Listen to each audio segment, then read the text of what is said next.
I think we can start. This is the third meeting of the Bills Committee on Inland Revenue Amendment Bill 2013. So can we invite the administration in? Today we have from the FSTB, Ms. Mabel Chen, Ms. Shirley Kwan, and Ms. Crystal Ip. And then from the IRD, we have Mr. Brian Chiu, Ms. Paulina Wong, and Mr. Then from the Department of Justice, we have Mr. Lam and Mr. C.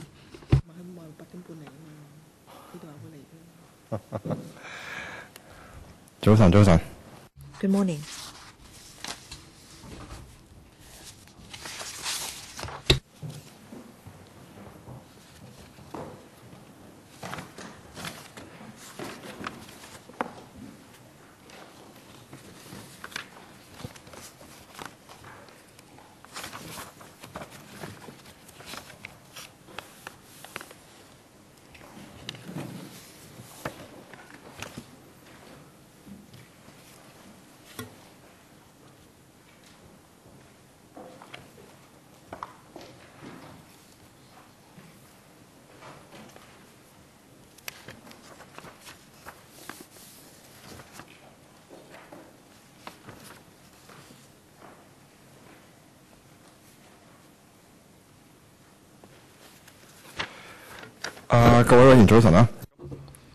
Good morning.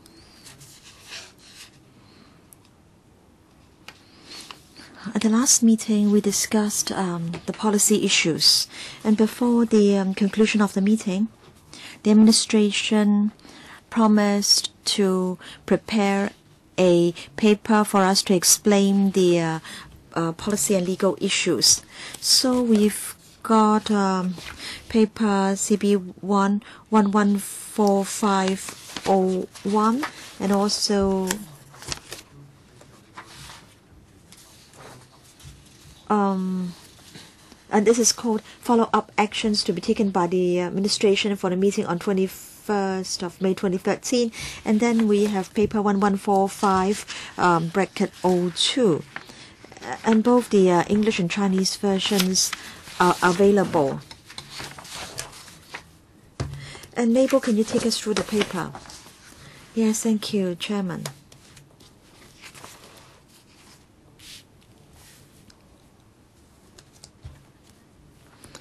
At the meeting, members raised a few concerns.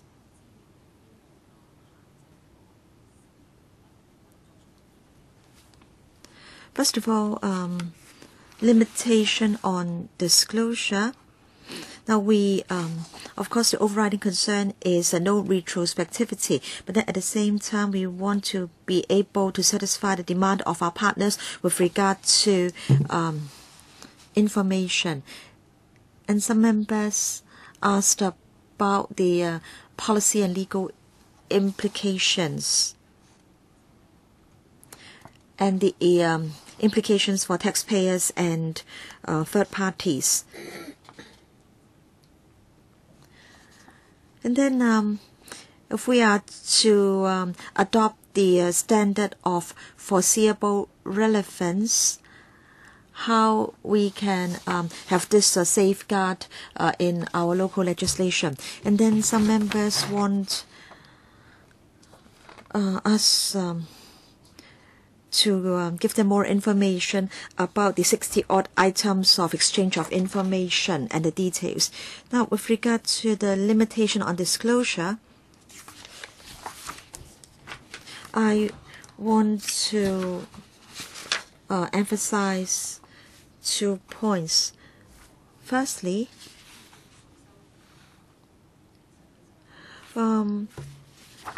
with regard to the model agreements or model tax conventions, some flexibility concerning the time limit is allowed. We've looked at some overseas tax jurisdictions, and they do not ban exchange of information with a retrospective effect. But then in Hong Kong, we have our unique circumstances. And so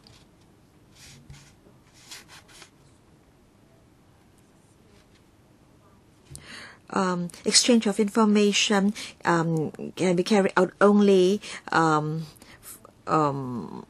for information after the enactment of the legislation or the signing of the agreement. And we will stick to the prerequisite of foreseeable relevance. And exchange of information, there will be limitations. And may refer to Section 51C and 51D of the Inland Revenue Ordinance.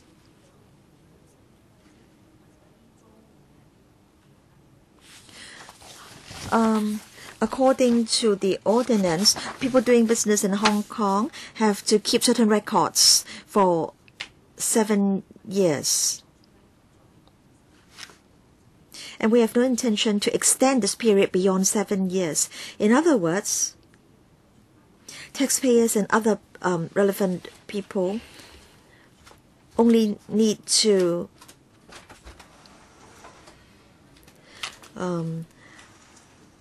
abide by the present practice. And then under Section 51(4), IRD may seek information from persons concerned.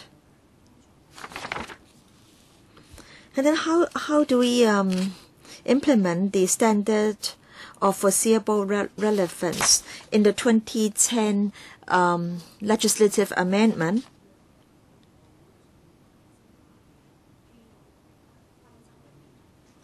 We, in the disclosure of information rules, inserted a schedule, and in fact that's Annex A to the paper.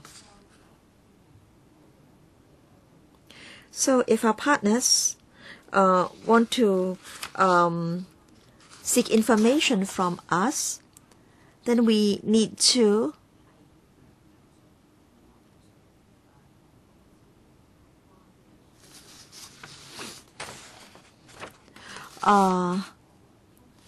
go through this list in the schedule. Identity of the person or the authority that makes the disclosure request, the purpose of the disclosure request, and so on and so forth. So such information will help us decide whether the foreseeable relevance test can be met.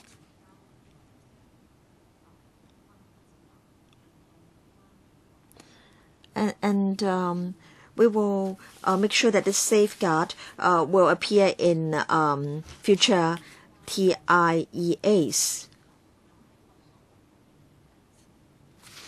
And then may I now refer members to Para 12, Statistics on UOI Requests. From 2009 to 2012, IRD received a total of 61 exchange of information requests.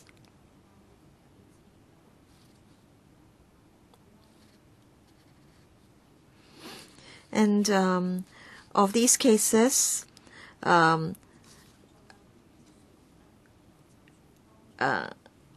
some or 6 have to do with transfer pricing. And also we've not provided the information requested in 5 cases for reason that the requesting parties failed to demonstrate the foreseeable relevance of the information requested. So these are our responses to members' questions. So members,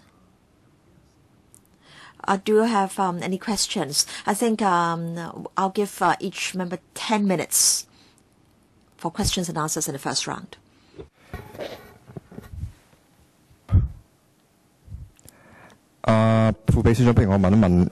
Can I ask one question first? You mentioned the OECD Model Tax Convention on Income and on Capital. And you said that a counterparty could seek papers with a retrospective effect. So are you referring to the latest version of the Model Tax Convention? There is a commentary in the Model Tax Convention.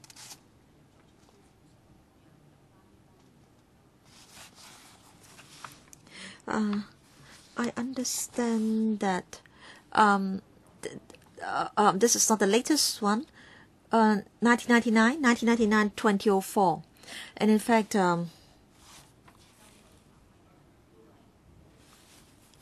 along, there hasn't been any ban with regard to retrospectivity. Now, of course, the IRD exchanges a lot of correspondence with taxpayers. What if we are talking about a paper dated a decade ago? Now, of course, the IRD possesses the paper.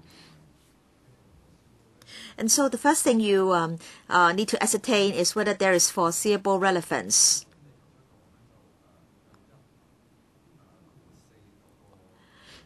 So 51(4). You have the paper, and then the standard of foreseeable relevance is met, and as a result, you will inform the taxpayer that the paper will be given to the information-seeking party, and you'll do that regardless of the 7-year rule or requirement. Is that right? Yes. Thank you. Can I ask members whether they've got questions? Yes, Mr. Yu Si Wing. Yes, Chairman. There were 61 requests between 2009 and 2012, and information was not provided in 5 cases. But what if they want you to provide the information, but you do not want to provide the information?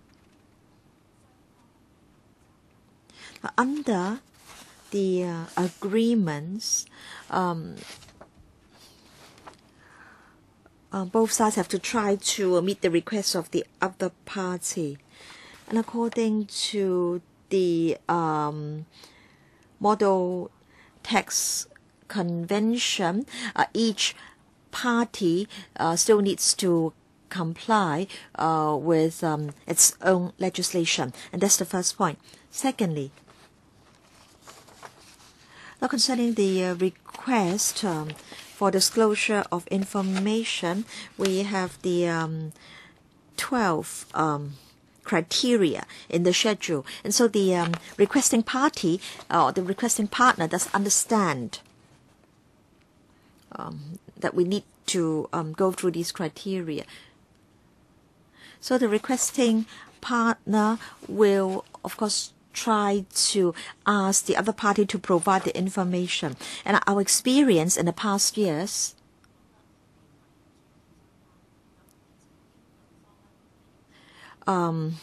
shows that sometimes we can't establish foreseeable relevance, and then the requesting partner provides further justifications or information.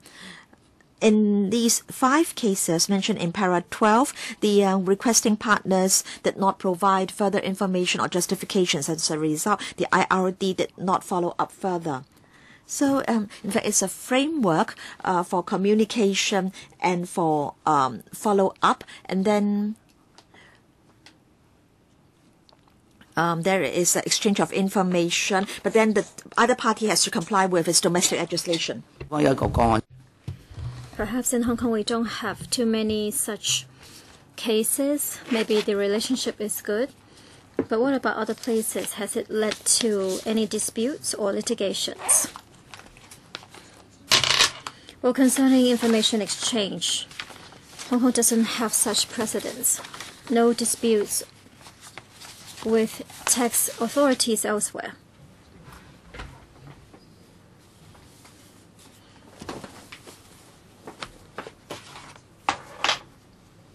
Well, concerning overall agreements, there is this negotiation procedure. If there are any disagreements, both parties have the responsibility to have written exchanges or face-to-face exchanges.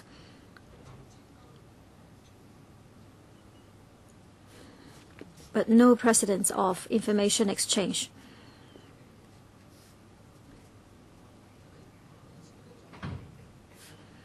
Perhaps it is going to affect the future situation. Maybe there will be more cases in the future. Some countries will be more reasonable, but then some others may have different ideas. So when this does happen, do we have any precedents elsewhere? Other tax authorities, in terms of information exchange, whether there's been disagreements, it's difficult to master the situation in Hong Kong. Other than mutual negotiation, Global Forum recently came to conduct some sort of research and survey. They have regular meetings and training sessions. In terms of information exchange or opinion exchange sessions, they will encourage the relevant parties to implement the agreement. If there are any disputes, through training or seminars and meetings, the relevant matters can be considered. OECD also, in their commentary, elaborate their opinion. So we mainly use exchanges, communication, and negotiation to deal with the situation. If two parties on certain issues hold different views affecting the implementation of the agreements, both parties have the right to terminate the agreements. That is the most extreme case. Second question is, according to the presentation, there should be tax information kept for at least 7 years. And then later on you said that you only need to pay for 7 years. So is it at least 7 years or only 7 years? Can you clarify?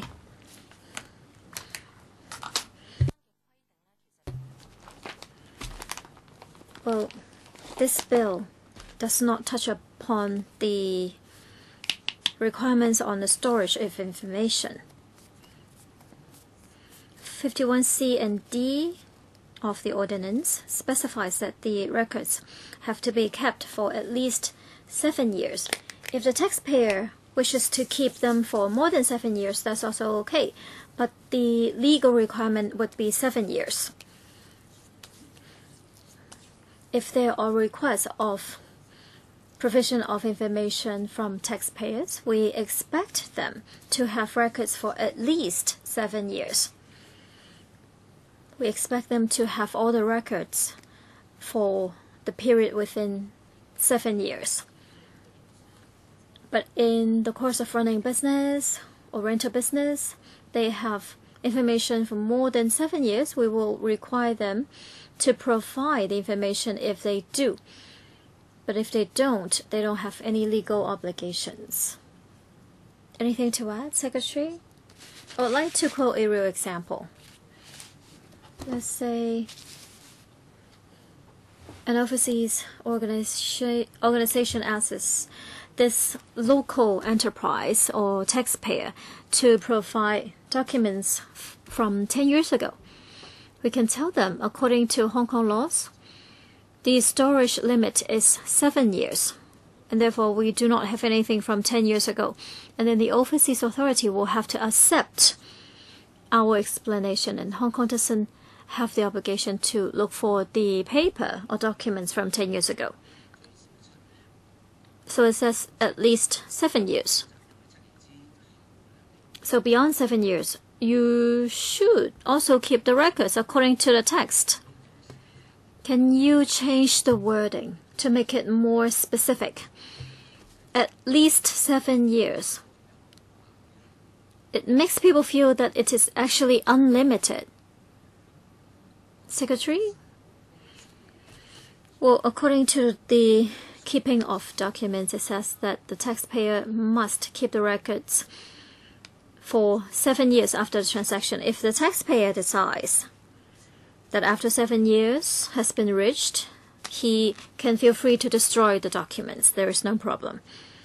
Any other questions? Next. Mr. Alan Low, Chairman. Right now, there are taxation collaboration around the world already. I would like to listen to the Deputy Secretary why this amendment is necessary. Secondly, Mr. Yu asked a question, and I also want to know. Let's say there is this Hong Kong person or company being requested to provide relevant information.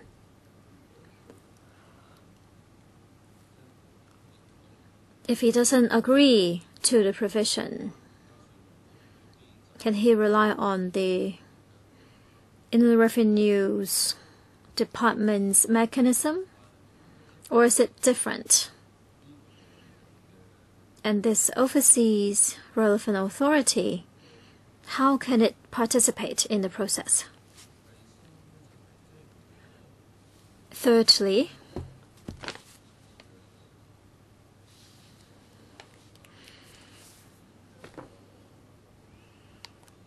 and what about different views presented?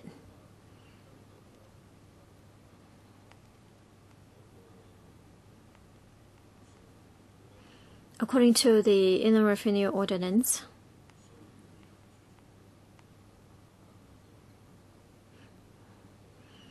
if they don't need to store certain documents, according to Hong Kong laws, they don't need to provide them. But if it is like something in the schedule item 11 and 12, the relevant authority have to provide reasons concerning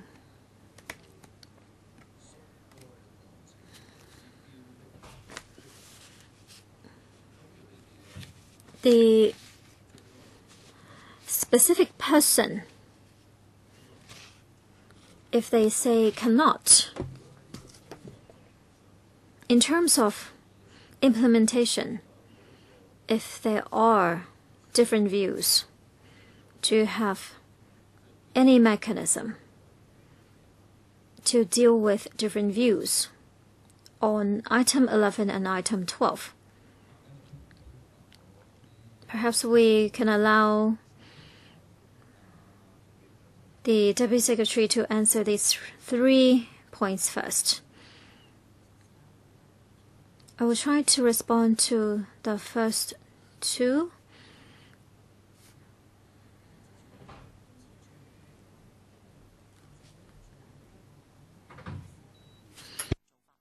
Concerning the arrangement or amendment on disclosure, in 2010, we have carried out amendment to avoidance of double taxation agreement. Together with different tax authorities, we have signed agreements, and since 2009, we have signed 29 such agreements already. So we have accumulated experience. We receive more disclosure requests. Concerning 60-odd information exchanges, we do see some requests involving periods after the signing of the agreements, but the documents involved the production date of the documents would be before the enactment of the arrangements. In Appendix 2 of our reply, we have listed some real cases. So far, we see some real cases like if the documents involved are certification documents and the relevant party's identity is involved, or the transaction involved the purchase price which was available before the enactment of the agreement. In the past, our law was very strict, and the IRD implemented the arrangements, and we had to turn down the requests. So our counterparts said that they are not able to carry out certain work after the signing of the agreements. So we have to make some amendments. Why is this amendment important?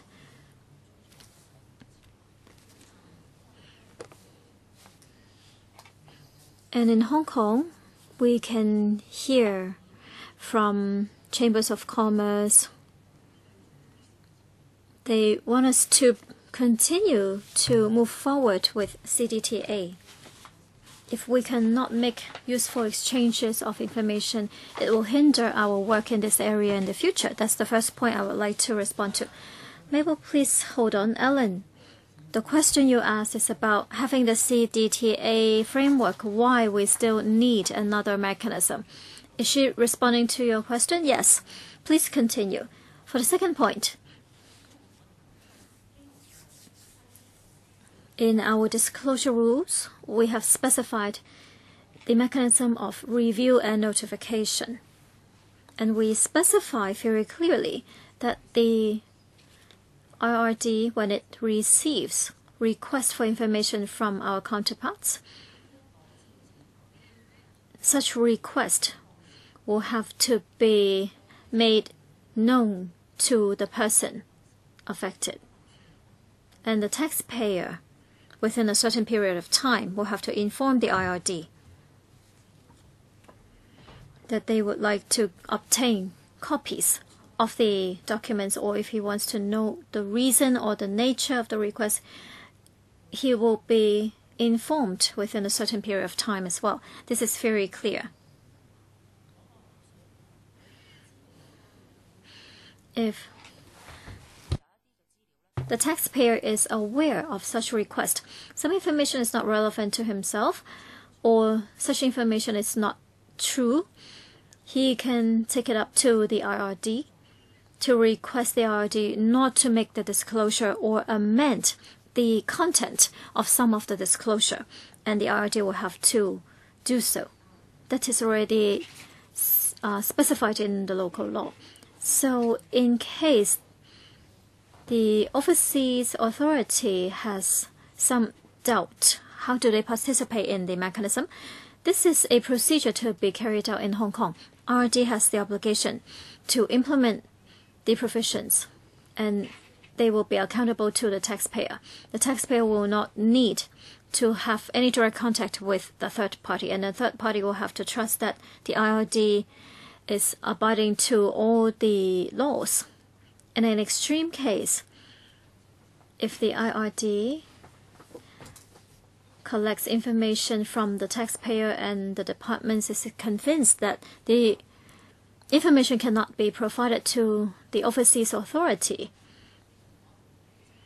they will submit this opinion.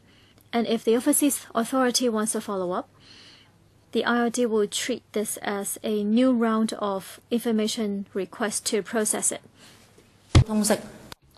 So there will be exchange of correspondence, communication, and the IRD will act in accordance with the established procedures. Yes, Mr. Chiu. The IRD, or the Hong Kong's competent authority, is carrying out a local administrative procedure. So the overseas competent authority concerned will not play any part in the local administrative procedure. The agreement signed with the other partner is an international agreement. And of course, the agreement will also be entrenched in domestic legislation. The ROD or the Hong Kong's competent authority carries out an administrative procedure in accordance with local laws. Overseas governments or authorities will not be allowed to play any part in the local administrative procedure.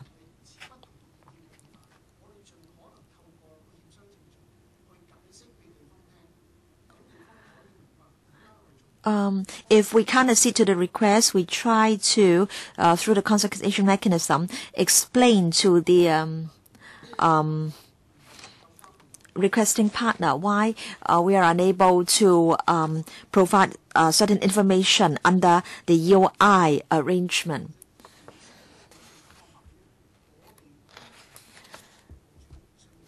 The RD is Hong Kong's competent authority. We are in control of the entire administrative procedure. Now, Mr. Allen Leung, I think you can ask your other questions as no one is queuing up at the moment. Yes.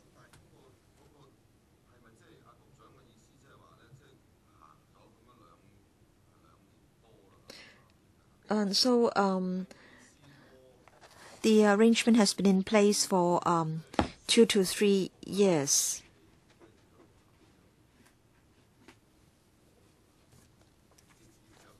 And have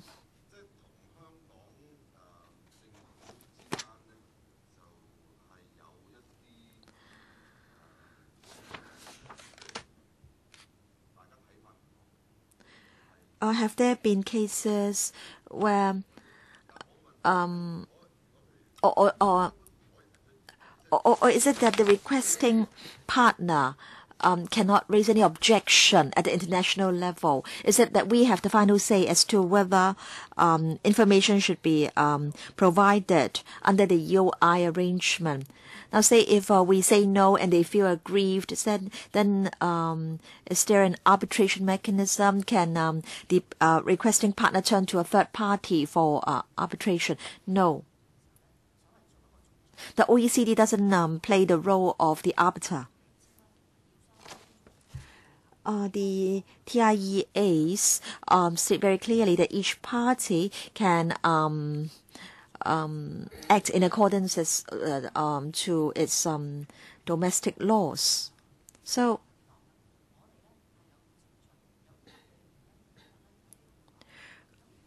we have our own procedures, and in some cases we are not able to provide the information. And if the requesting party wants to pursue the matter, then this requesting party needs to provide further information and justification, and then we'll go through the process all over again. The OECD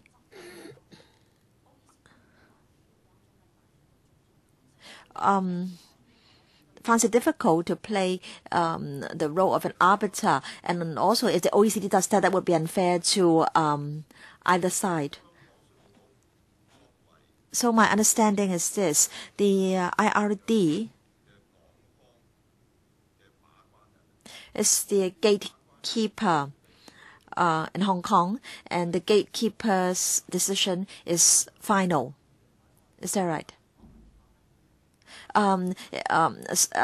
Yes, I mean the requesting partner or the other party to the agreement can't challenge our decision. And then may I refer to paragraph 12 of the paper. From 2009 to 2012, IRD received a total of 61 UI requests. And out of these requests, 6 related to information on transfer pricing. And among the 61 requests, IRD did not provide information requested in 5 cases for reason that the requesting parties fail to demonstrate the foreseeable relevance of the information requested.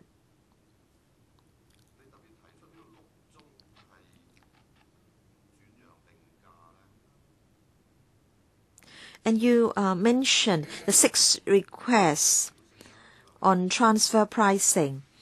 Are you saying that these are very representative, or is it that the 55 are of one type and these 6 are of a different type? And then concerning the 5 cases, are they the fishing expedition type of requests? Yes, Chairman. 61 EOI requests, they're of miscellaneous nature. We have mentioned the 6 requests because at the last meeting some members asked whether there were EOI requests relating to transfer pricing.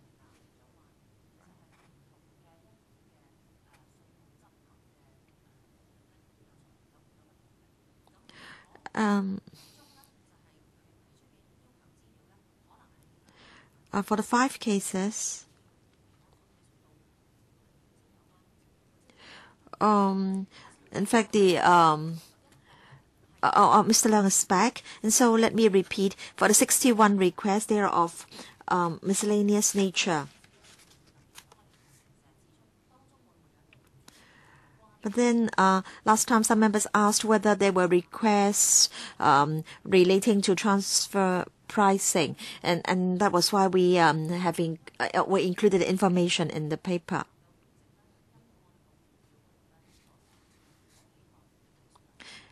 And then concerning the 5 cases, they did not satisfy the 12 items in the schedule, and we were of the view that the requesting parties failed to demonstrate the foreseeable relevance of the information requested, and that the requesting parties did not raise any objection and did not pursue the matter further.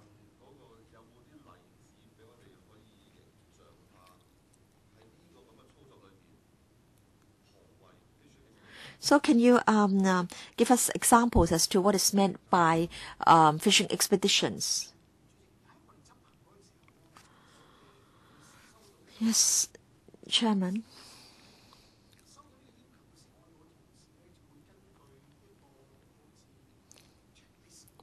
When we received the request, we go through the checklist of 12 items. In other words, the information that is required from the requesting party.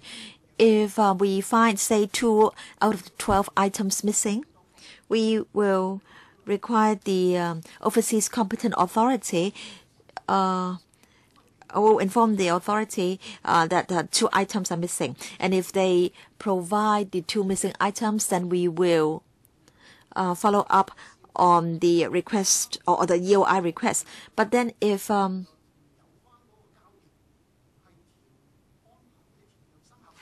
the transaction occurred before the relevant CDTA came into effect, then we will inform the requesting party that the request will be rejected and the EOI request will not be handled. Yes, Alan. But I can't really figure out what is meant by a fishing expedition. Can you give me some concrete examples of a fishing expedition?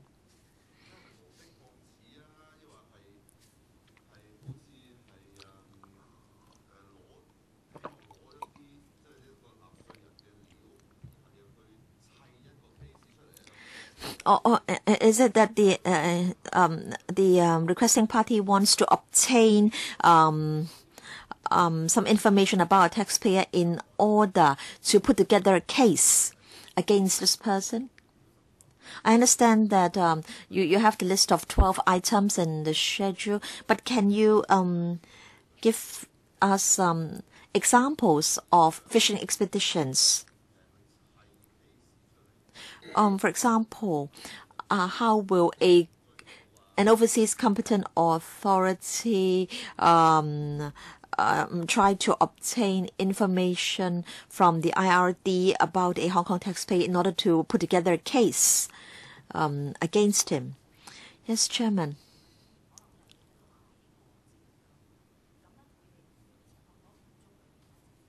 In the past 3 years, there were a total of 61 UI requests, and in 5 cases, follow-up action was not taken by the requesting parties following our rejection. But then in the model tax convention and in the commentary, there is information about how to deal with the requests. And the commentary says that we should guard against fishing expeditions. I don't think I can give you an exhaustive list of fishing expeditions, but perhaps I can give you 1 or 2 examples. If the requesting party doesn't specify a particular person,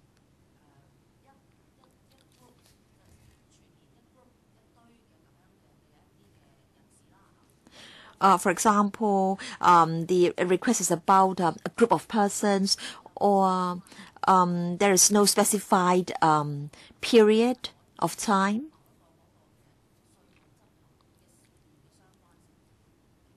then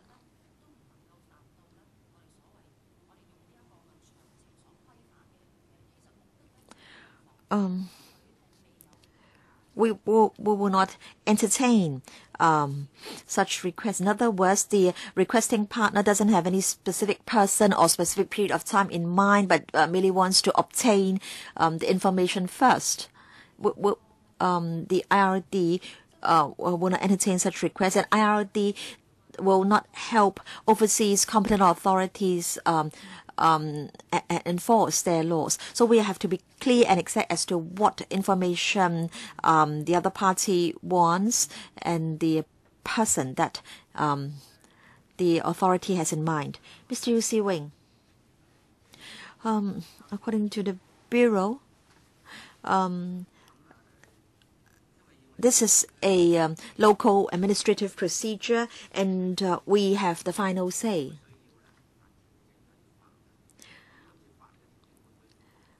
And I understand that because of the need to enter into TIEAs, we will be having amendments to our legislation. And will these amendments be major amendments to the detriment of the interests of local taxpayers?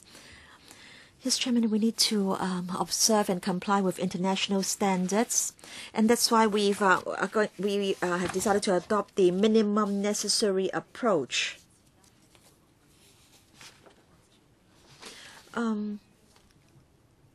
In some countries, they have legislation allowing retrospectivity. We are not making any concessions on this front.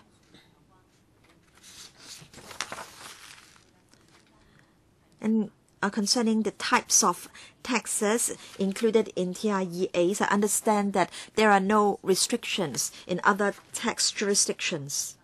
But then we are adopting the minimum necessary approach. In other words, while we do not want to lag behind others too much, we have decided to adopt this minimum necessary approach to restrict ourselves and to provide the necessary safeguards to taxpayers. Other than the time limit allowing us to wait until the enactment, if the production date is before the enactment, we can include other taxation types. We can only prepare an empowering provision. That relevant agreement will have to rely on an order. So they have to come to the IRD to list out what taxation types they want to cover. In many overseas jurisdictions, sometimes they don't have limitations on types of taxation. So this amendment should adopt a gradual approach. We have to pay attention to the limits because we need to accumulate experience.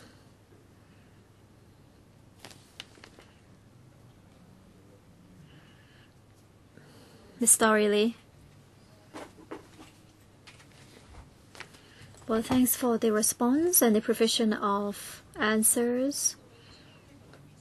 I have heard the voices from different parties. Some chambers of commerce have asked why it is taking so long for the government to do the enactment. We have this concept. Do I need to declare my interest? Please go ahead. I'm an accountant. Employer carries out taxation work, but not myself. And from the Stamp Duty Bills Council, the clerk will remind us to declare our interest every single time. Otherwise, we'll have to shoulder the consequences. The law is relevant to every single person in Hong Kong. So I don't need to declare anything. Yes, you can declare if you want.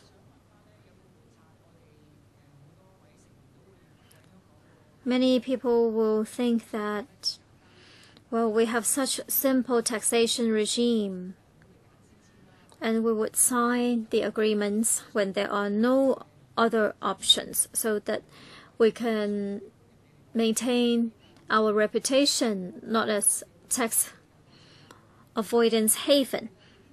Are there any precedents concerning information exchange?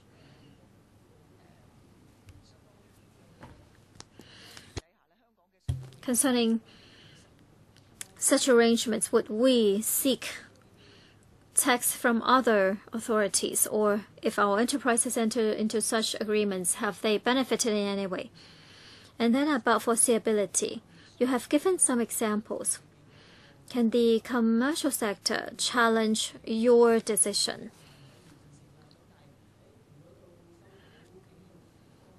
If the enterprises feel that there is no foreseeability, can they argue with you that the information should not be provided? Thirdly, you mentioned that the use of the documents will remain inside the other tax authority.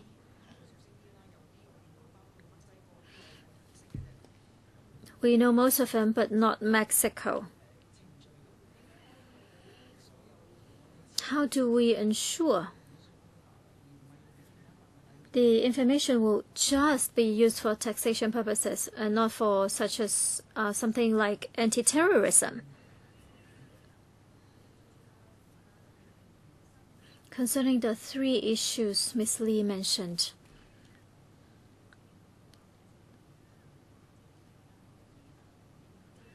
I will see if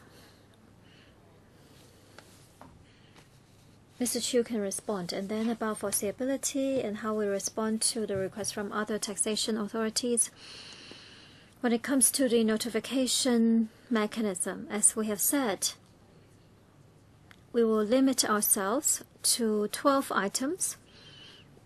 We'll also notify the taxpayer based on the information, whether it is true or not, whether it is relevant or not. The taxpayer can raise objection. So concerning overall foreseeability, whether we can be challenged, actually, we have 12 items and notification procedures, allowing the taxpayers to raise a review. Secondly, how do we ensure other tax authorities will uphold the confidentiality. The agreements are binding for both sides, so confidentiality must be upheld by both sides. Information cannot be disclosed to a third party. When we identify countries or tax regions, the bottom line is we have to look at their legal framework. In terms of implementation, what measures they have to uphold confidentiality. If in extreme cases they cannot uphold the arrangements according to their law, we can object or even complain. If there is a complaint, we will go to the OECD, saying that they have not acted according to their obligations. If they are not cooperative and they have not adhered to confidentiality requirement, we can terminate the agreement.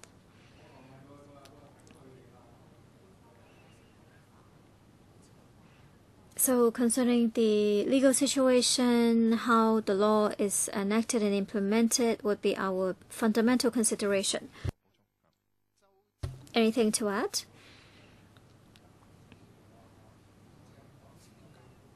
Well, concerning info exchange, is there any benefit to Hong Kong? In terms of info exchange,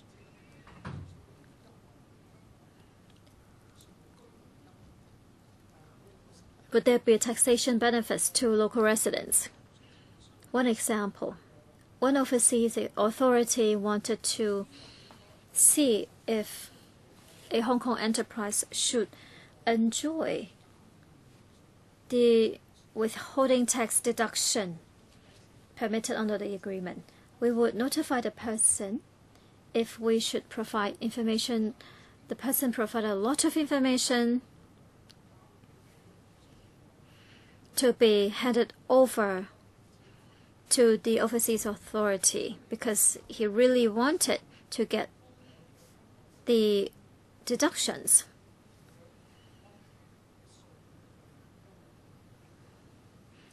So sometimes the person affected may be very enthusiastic, and we can also ask overseas authorities for information. Ms. Lee, so do you mean the person wanted to promote info exchange so that he can pay less tax?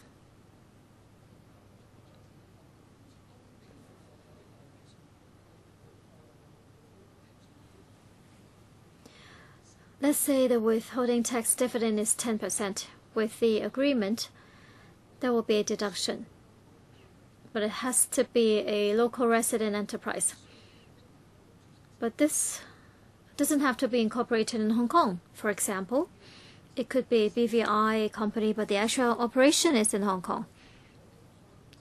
So Hong Kong is responsible to provide sufficient information to overseas authorities so that they can judge if this is indeed a Hong Kong resident enterprise, so that they can enjoy the deductions according to the agreement. You talked about 12 items. Where can I see them?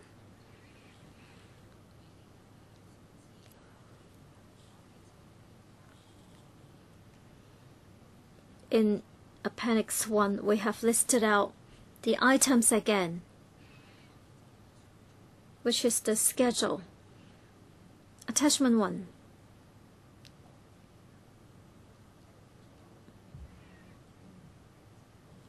Any further questions? Let me have a look.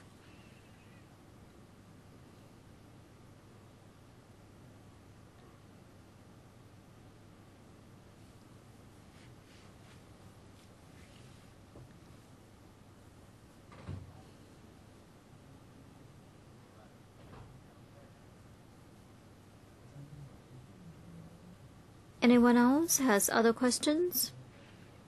Starry Lee you want to ask right now, or Mr. Yu?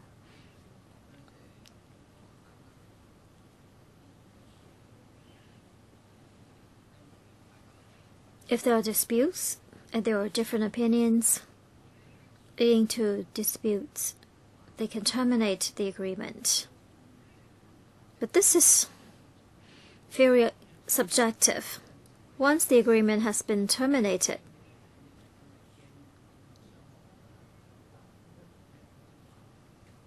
because we're worried about upsetting the relationship with his trade partner, what would be the impact? Is it going to affect Hong Kong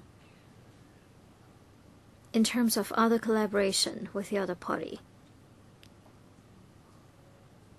As Mr. Yu has said, actually,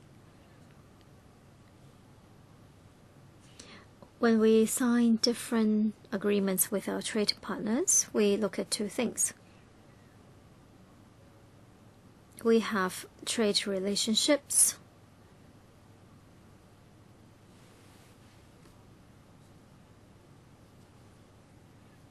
or if we carry out business and transactions in the other party and we want to avoid double taxation, we know clearly that more is expected to be done by the stakeholders.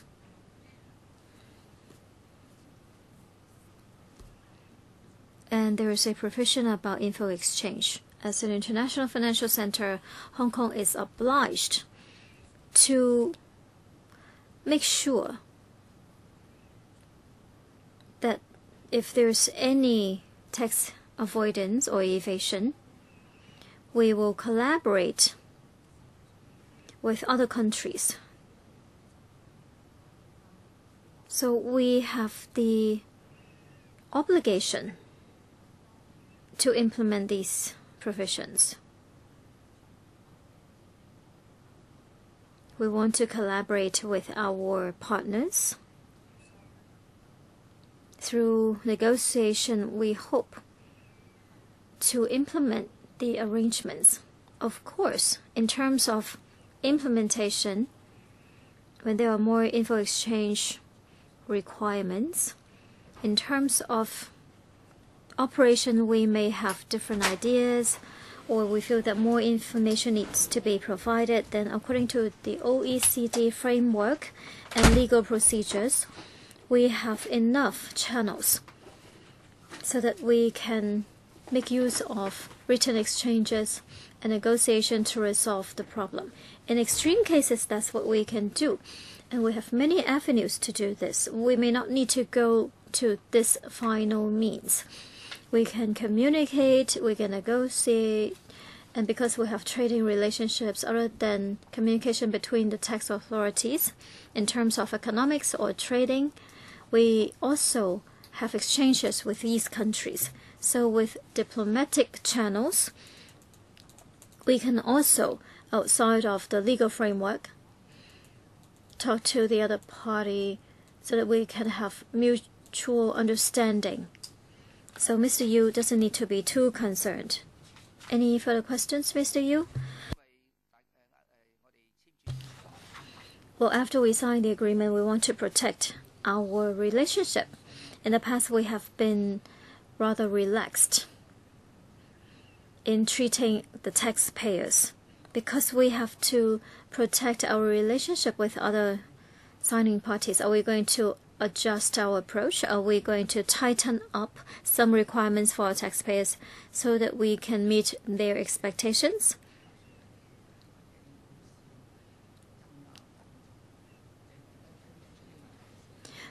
If there are any problems in the future,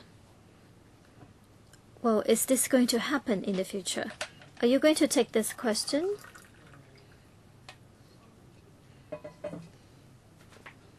I know that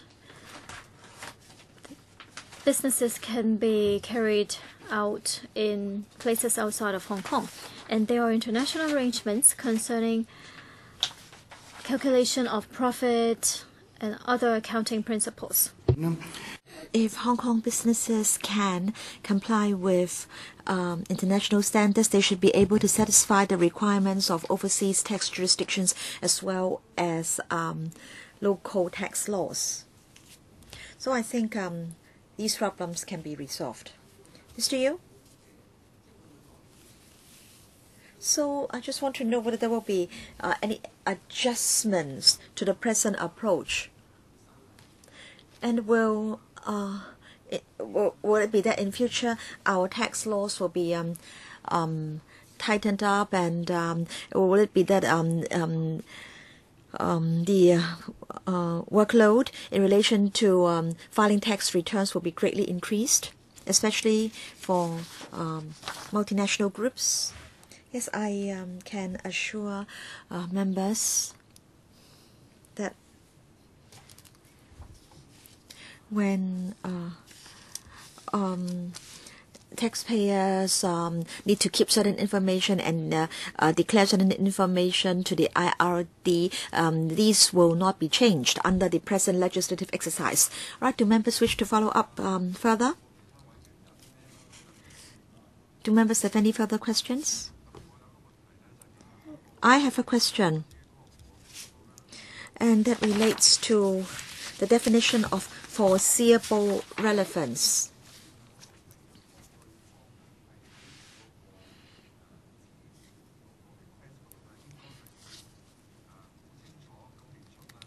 My understanding is that the requesting partner has to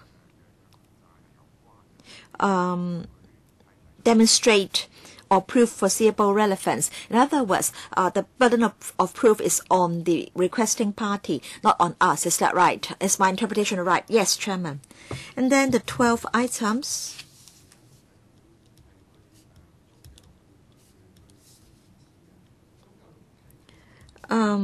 We are told that the IRD will make sure that all the 12 items of information are available. So who will be who is to provide the proof? Chairman,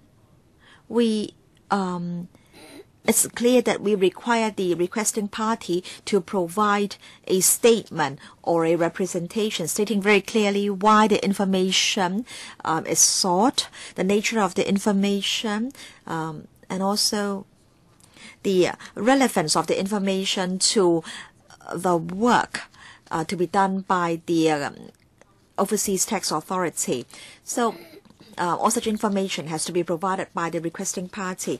And then the IRD goes through the procedure in the schedule to ascertain that the foreseeable relevance standard is met. So the IRD will not be providing proof or evidence for the requesting party. Right, do members have further questions on the policy issues or the principles?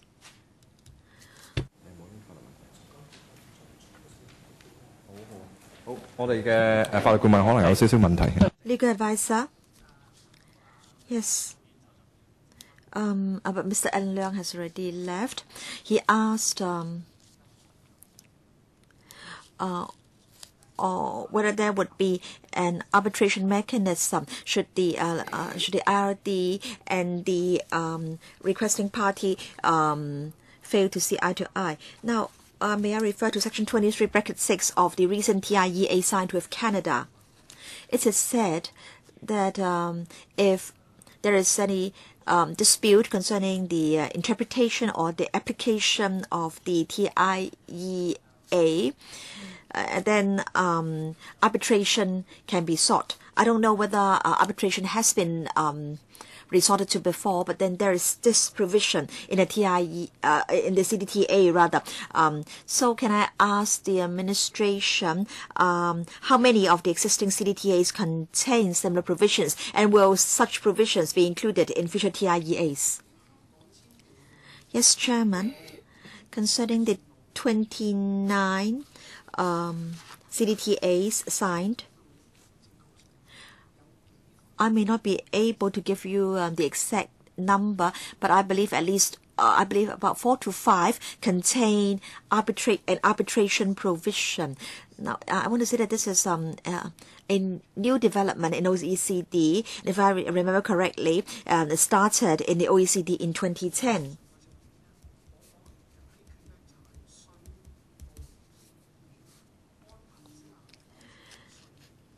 And the mechanism seeks to deal with the issue of tax interest. For example, to decide whether that person is a Hong Kong resident or not, or to decide whether it's a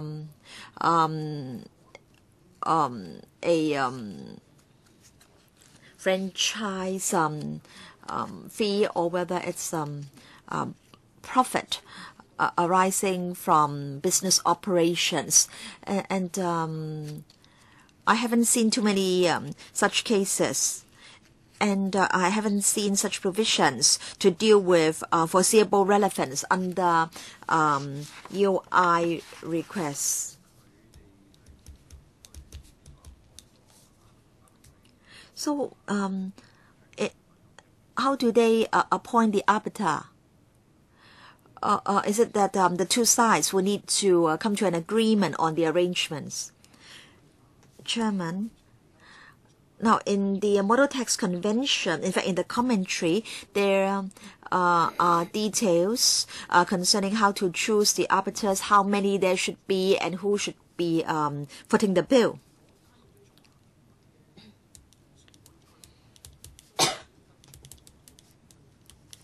And those who have signed the CDTAs need to follow the provisions in the commentary. Legal advisor, and I have no further questions. So do members have questions concerning policy issues or matters of principle?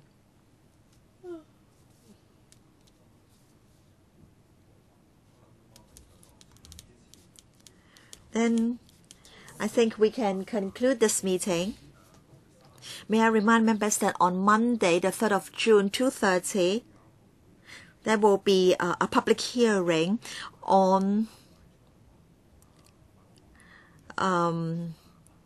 views on this bill. So Monday, 3rd of June, 2:30 p.m. And after the public hearing, on the 7th of June at 9, there will be another meeting. Alan, I asked members whether they had any further questions. So can I ask you whether you have further questions on the policy issues or principles in the bill? I know I heard about the Canadian CDTA. I heard it mentioned, and then I was in the lift. In fact, the provision started in 2010 to deal with tax interest, not foreseeable relevance. But legal advisor, I haven't read the CDTA signed with Canada. And I want to know whether it states that the CDTA states that the provision merely deals with tax interest. Authorities pursuant to the preceding paragraphs of this article, the case may be submitted for arbitration if both competent authorities and the taxpayer agrees in writing to be bound by the decision of the arbitration board. So in fact, the scope is quite wide. It's about interpretation and application. But then it says also that the two sides and the taxpayers concerned have to agree to the result or outcome of the arbitration, and I think that's an adequate safeguard. But then I think the scope is rather wide because it talks about application and interpretation. All right, 3rd of June, 2:30, public hearing, and then 7th of June, Friday, 9 a.m. On the 7th of June, I will still allow members some time to discuss the policy issues. And if members don't have too many such questions, then I think we can start clause by clause scrutiny. Members, any further questions? I wish to follow up on arbitration. If in future, if we agree to arbitration, then does it mean that this condition must apply, and that is both parties as well as the taxpayer concerned have to agree to accept the outcome of the of arbitration? Now we will follow the Model Tax Convention. The Model Tax Convention will be the basis.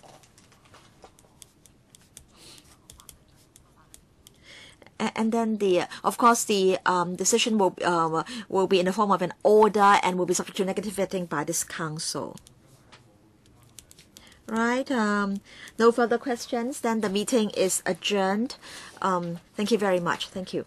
你問一問佢。